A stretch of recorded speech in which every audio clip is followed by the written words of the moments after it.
What's going to be on the agenda today is we're going to talk about OSHA's respiratory standard. Good news is I don't want to lose you right away. We're not going to go through a whole bunch of regulations and pages of the OSHA standard. I'm just going to point out some key highlights and some of the things you should be aware of. We're going to share with you some questions that you want to ask not only yourself, but you also want to ask the employees you're responsible for to make sure that they truly understand the respiratory safety program that you have. OSHA is looking to make sure that this safety program is a living document and something that's embedded into your organization, not just a written program that collects dust. And the way they do that is by asking questions of the management team and the employees if they come to do an inspection. As I said, I've learned a lot of myths and seen a lot of mistakes that clients make when it comes to respirator safety and fit testing programs. I'm going to share some of that knowledge with you. We're going to go through some of the, very briefly, some of the Nexion forms that are specific to your written respirator program. What we're not going to do today is we're not going through model-specific directions or use or selection of respirators. That's all handled at the local level when your safety committee does their hazard assessment and figures out what type of respirators you're going to use. One of the big questions that always comes up is why do we focus on respirator safety? Well, as you know, in your business, you need to be protected against viruses and bacteria, tuberculosis. Obviously, COVID-19 is the big one right now that everybody's focused on. OSHA has always had a focus on respirator safety, especially in your business. But now with COVID, they're receiving numerous complaints about protocols not being in place in your industry. So they have a very heavy focus right now on respirator safety. Sometimes we hear that there's employees that you have that don't want to wear the respirators. And I think it's really important to share with them that, it's not always about you when it comes to safety, that they also have to be looking out for their client safety, the family of the client, their safety, and their own family's protection. And so it's critical that they wear the respirators so that they don't catch anything and bring it home to their family, or your clients don't catch anything from that. I talked about the OSHA fines. OSHA, as I said, have a heavy focus right now on respirator safety, especially in your industry. And the top things are citing people for is failure to implement a written respiratory protection program. They're citing people for failure to provide medical evaluation, the fit test, and the training on how to use a respirator. And if you look down here at this last bullet, you'll see 70% of the $2 million in fines that have been levied against your industry. This isn't all industries. This is just specific to your industry. 70% of the fines, the $2 million in fines that OSHA has given this year, over the last year, have been due to respiratory protection violations. And it's important to know that an OSHA violation can be up to $136,000 for each violation if it's found to be a willful violation. I know you're using N95 respirators. You're also using some KN95 masks. Just a little background on the N95 respirators, because not everybody understands how they work, but they're an air purifying respirator. And by breathing in through the filtered mechanism, that's how it purifies the air. And the difference between a face mask and when it becomes a respirator is when it's tight fitting and it has a real tight seal around it. And the example I always like to use is you can think about the front door of your house. You can have the greatest, strongest, most expensive front door out there, but if you don't have good weather stripping around it and it doesn't have a tight seal, the cold air is still going to get in. And that's the same thing with respirators. The N95 respirators, the reason they're considered a respirator versus a face mask is because they make that tight seal on your face. A lot of people ask what the N stands for. That just means it's not resistant to oil. You really don't have to worry about that, but it's just a tidbit of information. I guess if you're ever on Jeopardy and that comes up, it's a tidbit of information. Oil is more people in the industrial environment have to worry about that. The 95, what that stands for is that it's 95% effective at reducing exposure to particles that are 0.3 microns in size. Now, a lot of people say, well, what the heck's that mean? If you look up here at the right, I have a postage stamp up there. Just to give you an idea of scale, on a normal postage stamp, there's about 25,400, somewhere in there, microns on a postage stamp. So that gives you an idea of how small a particle we're talking about.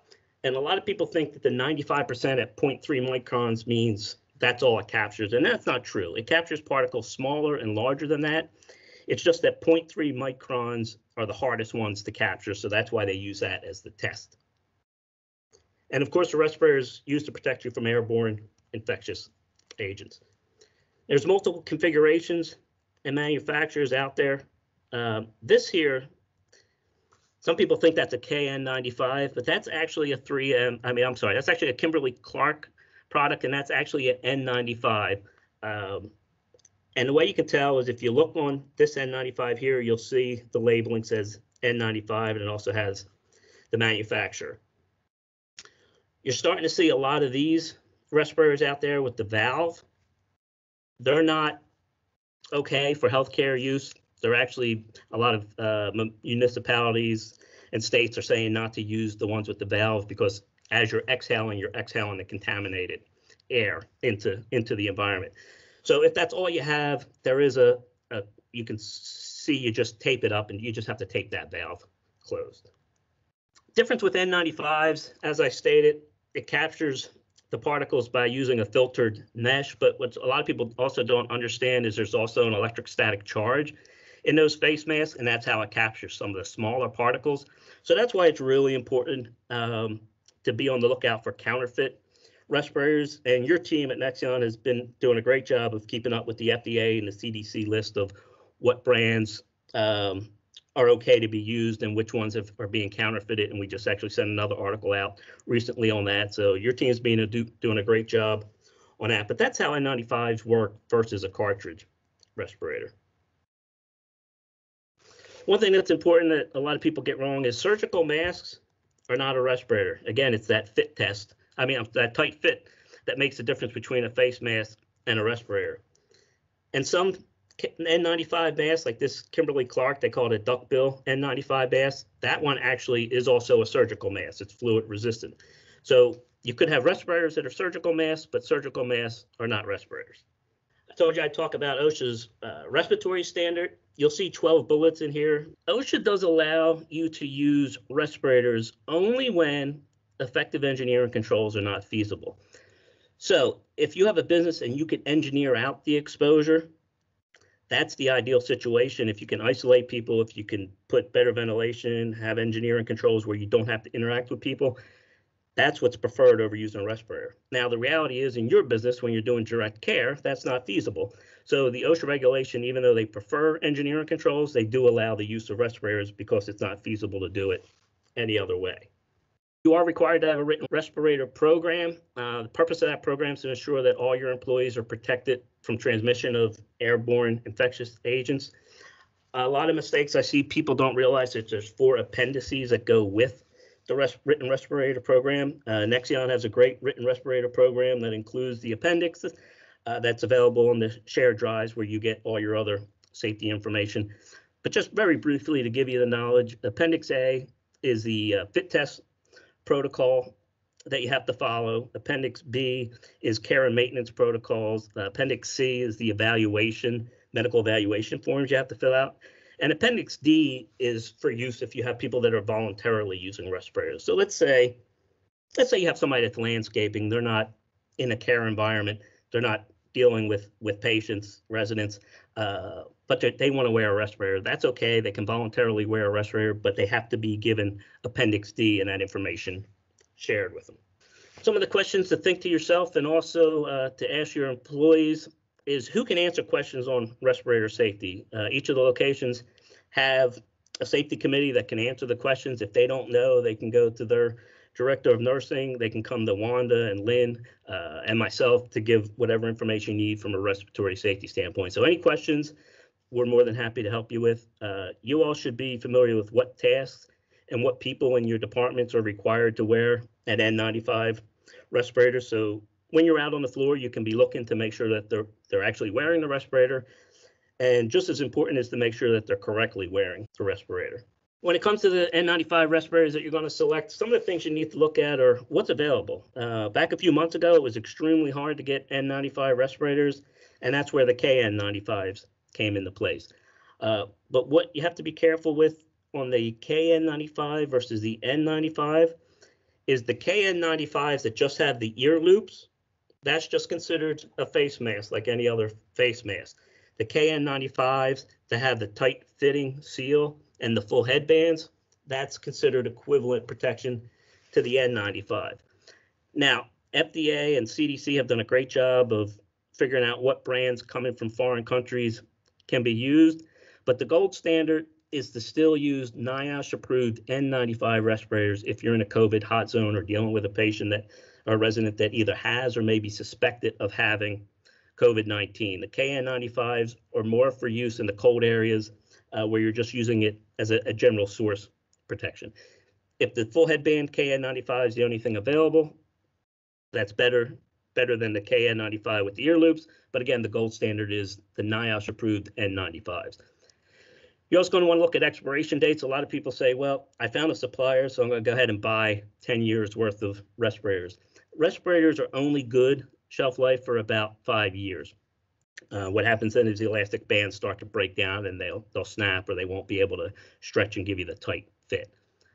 It's important that everybody understands that respirators are provided to employees for no cost to the employee. You cannot charge an employee for the cost of the respirators.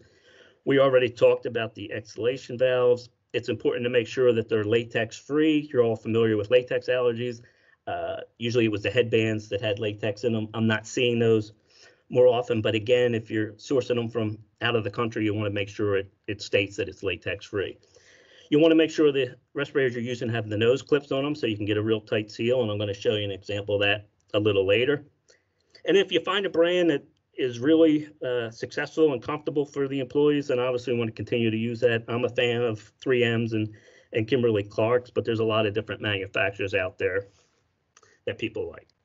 So we talked about the Appendix C, the medical evaluations. Any employee that wears a respirator, not a face mask, a respirator, tight-fitting respirator, has to go through Appendix C medical evaluation procedure. This procedure is required before they use the respirator and before they get fit testing. One of the mistakes I've seen is people sending their employees to be fit tested without the medical evaluation. And that's actually a violation of the standard. They have to be cleared to wear a respirator before they can go through the fit test. As you know, respirators can put a heavy load on your cardiac and respiratory system. So it's important that the medical evaluations are done ahead of time to make sure you don't have any additional problems. The questionnaire is then reviewed by a physician or other licensed healthcare professional to determine if the employee is able to wear a tight-fitting respirator. And it's important that the healthcare professional put into writing that they've reviewed the form and the employee is cleared to wear that respirator. So if you have employees you're sending for a fit test, which you're doing in-house, make sure that they have their own written document saying they were cleared, their medical evaluation has been reviewed and cleared. My understanding is your medical evaluations are going to be completed by the director, reviewed by the director of nursing at each facility, which is great. Annual medical clearance is not required unless the employee reports or shows signs and symptoms saying that they're not able to wear a respirator anymore. So if you have an employee that you see leave a room of a resident and they drop that mask right away and they're huffing and they're puffing or they're wheezing, or they're holding their chest or they're complaining of dizziness, nausea, chest pains, that's an indication that they may not be fit to wear that respirator, and you'll want to send them to get a re-medical evaluation. So again, not required every year, just required initially, or if they're showing signs and symptoms of not being able to wear a respirator. Again, some of the questions you should be asking, should be aware of, and your employees should be aware of is, who's your physician or licensed healthcare professional? Again, it's director of nursing at your facility. A lot of times people ask me, is it okay to have an internal person as the healthcare professional? And the answer is absolutely yes, as long as a couple of criteria are met. Number one, to make sure that a written response is provided to the employee. So it's not just, yeah, I looked at your form, they're good to go. It has to be a written response sent back. And the most critical thing to make sure is that confidentiality of the PII and medical information is kept confidential and secure. You folks are already experts with HIPAA protection and medical privacy information, so there shouldn't be any problem transferring that over to protecting your employees' medical information. These documents cannot be shared, cannot be stored with their normal personnel files. They have to be secured in a separate confidential medical file. And you really want to keep your ears out and see if you start to hear about employees' medical conditions because of the information being provided on these forms, that tells you there's a leak and you'll want to investigate that and make sure you get to the bottom of it, because as you're well aware, the fines are significant for breaching confidentiality and medical confidentiality. When it comes to the fit testing, you're going to be doing your own fit testing. You've already have the supplies in place, and that's taken place. Just to give you some background, there's two types of fit testing. There's something called qualitative or quantitative. Quantitative is when they hook up a hose to the mask and they measure using a machine. They measure the number of particles inside the mask and outside the mask. You're not going to see that with the mask you're using. I've seen it less than 1% of the time with N95s. The test that you're going to be doing is something called a qualitative fit test, and that's where they're going to spray a solution into a hood. You're going to do some exercises, and you're going to let them know if you can taste the solution. Some of the things that I've seen compromise the test, some of the mistakes I've seen out there is facial hair that interferes with the seal. Believe it or not, OSHA has a document that explains and illustrates 40 different hair around the mouth styles. Some are acceptable, some aren't. But the bottom line is, if there's any hair that interferes with the tight seal, then they're not allowed to do a fit test, and they can't wear a respirator. We see people not wearing them properly, which we'll talk about. If there's any significant facial disfigurement, you're not going to be able to get a tight fit. Eyeglasses, the fit test regulations say that you actually have to do the test with your eyeglasses on. So a lot of people like to take their eyeglasses off, but the fit test, they have to be on to make sure they don't interfere with the seal. If you have an excessive weight gain or loss, that could affect your fit test and how well the respirator fits. So you're going to want to redo the test if you've had excessive weight gain or loss. The other reason we see a lot of people fail the fit test is that they don't do a seal check before they go in for their fit test. And the seal check, as you know, is you just put it on, you put your hands over, you breathe in and out, and make sure that tight seal is there. Again, questions you should be asking, your employees should be aware of, is who's doing the fit testing and what kind of supplies are you going to be using. There's two types of fit tests you can do: saccharin, which is a sweet solution, and Bitrix, which is a bitter solution. Most people ask me which one I prefer. I prefer that you use both, which you are doing at your facility, but I also prefer you start out with the Bitrix, because that's a real bitter taste, and people can't fake their way through the fit test with the Bitrix, because you'll see the face they make when they taste the real bitter taste on their mouth. The reason you have to have both is some people just biologically can't sensitize to the Bitrix or the saccharin, so you have to have an alternative test to make sure that they have a proper fit. Other common mistakes I see out there that we want to make sure you avoid is no written program or updates. Again, Nexion has a great written program. You have just updated the program not too long ago because of COVID, so it has to have an annual update. I see people not doing the training. Again, you're doing the training at the local level with your safety committees. If there's any additional questions on the training or information on respirators, let Lynn, Wanda, or I know, and of course let your supervisor and safety committee know. Other things I see is people not doing a hazard assessment. Again, Nexion, you've done a great job of doing the hazard assessments and figuring out what the exposures are and what type of respirators you need, using the N95s for the hot COVID areas, the KN95 for the cold areas. We see a lot of people not doing fit testing. Again, that's not you guys. You're doing the fit testing. The one mistake I do see a lot of people also make is they only fit test for one model. So they might be using a 3M model and a Kimberly-Clark respirator, but they only fit test the 3M. The regulations say you actually have to fit test for every model you're trying on.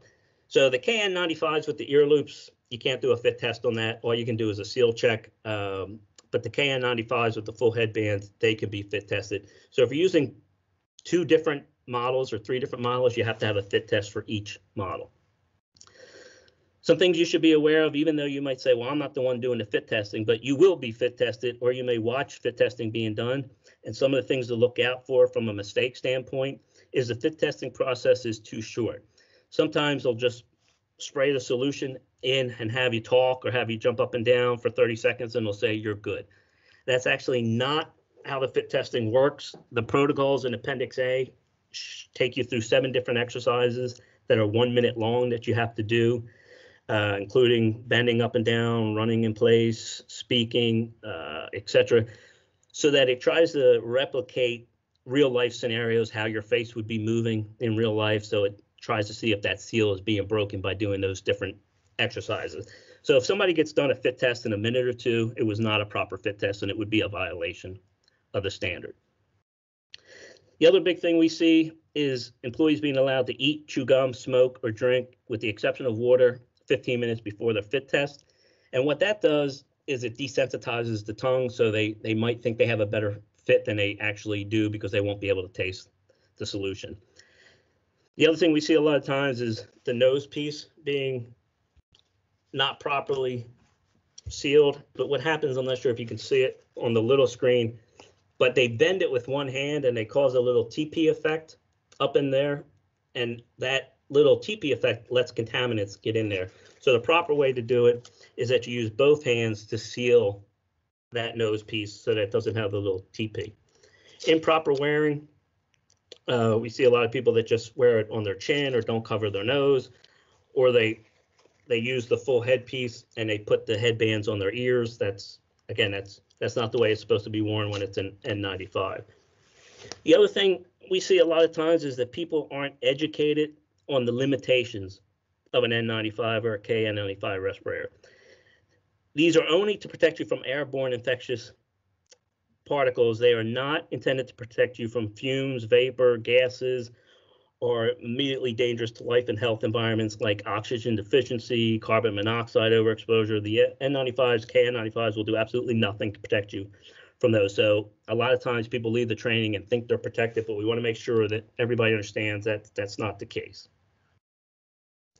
We talked about properly wearing them. It's important when you're looking at your employees that you make sure they're wearing them properly by having the nose piece on the top and not at the bottom. We already talked about using two hands to do the nose piece. Make sure that their bands are on the top of their head and the bottom of their head. This is incorrect. They have to be worn according to manufacturer's instructions, and the manufacturer says you should have one band high, one band low. Of course, if they're not wearing the respirator, that's obvious that they should be counseled to put their respirator on. So in order for the respirator to work, it has to go through, the particulates have to go through the filter medium to capture the particulates and protect you. So discard, wash your hands, put in the appropriate containers. Avoid the filter surface. A lot of times we see people put their hand right on the filter surface when they're taking it off instead of using the bands, which you've just touched the contaminated surface. And the reason I have this picture in here is we're starting to see people not put them in the proper containers and just leave them on the floor or leave them on top of a container. And then they fall on the floor, and now they're like ice skates if you step on them, and now we're starting to see claims from slips and falls from respirators. So some things to keep an eye out for. Again, questions that you should be aware of, and your employees should have the knowledge of where the respirator is going to be stored. They should know how to get a new respirator from you when they need one. It's okay if you want to keep them secure so that they don't walk, but employees need to know how to get a new one, and they need to be able to get them quickly. How are the individuals going to label the respirators? We've started to see people write using a Sharpie their name on the filter medium, or they might even start writing some of the political causes that they believe in across the filter medium.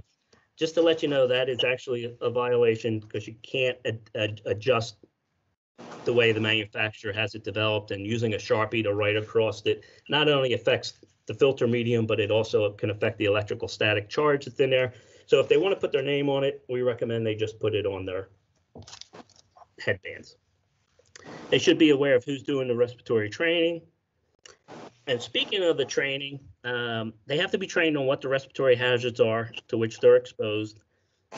They have to know how to properly use the respirator, including putting it on and removing it. I talked earlier about the limitations on use. That's, again, critical to make sure they understand limitations on use. They have to have this training prior to them actually using the respirator. They also have to have the training annually. And if you observe any inadequacies or changes, so if you see that they're not, a lot of employees aren't wearing them properly, if you see they're not wearing them at all, that tells you the training is and accountability is inadequate, and you have to tighten it up and counsel the employees.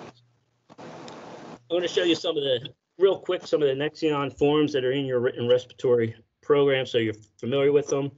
The first one here is a respiratory protection assignment document. That's where your safety committee goes through and figures out what your potential exposure are and what type of respirators you're going to wear. Then you have the respiratory protection training certification that employees sign and the trainer signs to, they both acknowledge and understand what their role and responsibility is and that they've been properly trained. I was actually talking with the safety consultant today, working with a client, not a client of ours, but they've done some safety training. An employee was just injured and they cannot find the documentation showing that this individual was trained. They have everybody else's, but this individual.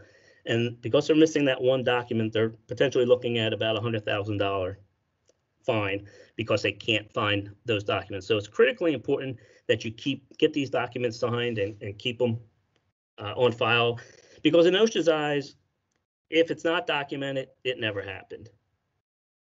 There's also a form for all the employees that are undergoing medical surveillance. In your program, there's a training summary of what you'll need to, those that are going to actually do on the safety committee that are actually doing the training, what forms you need to bring, how many you need to bring, what different props you need to bring in, what certification forms, etc. So it outlines it pretty easy for you. And then there's the famous training sign-in sheet that everybody's familiar with. That again, it's really critical that you keep this information up to date to prove that you've done the training. I can't tell you the number of times clients have done training, and I know they've done the training. They show me the documentation, and then OSHA comes in and says to the person, have you been trained on the forklift? And they say, nope. And they literally sat in the training last week. So you can't depend on your employees to remember it. The burden of proof falls on you. I was talking about that TP effect. What I mean is if they pinch it like this, it makes a TP up here, and then contaminants can get in there. So again, when you watch your people, make sure they're using two hands to form that. We see people wearing them, you know, these are headbands, one goes high, one goes low. We've actually seen people wearing it like this, like this. That's all improper. Seeing them wearing it with the headbands over their ears, that's improper. One we see a lot that you should be on the lookout for is they wear their bottom headband and let it sit like this. So what they're doing is as they're working, if they're leaving it sit like this, all contaminants are coming into this mask. And then what do? They put it up and take a deep breath and suck in all those contaminants. So that you got to be on the lookout for the hangers, as I call them. We talked about the valves. They shouldn't be used in your situations. If you have them personally and that's all you have, all you need to do is put some tape around the entire valve to make sure that the exhalation doesn't happen. Thank you all very much. And you know, everything, the full respiratory protection chapter is on the hub under policies and procedures and safety and OSHA compliance.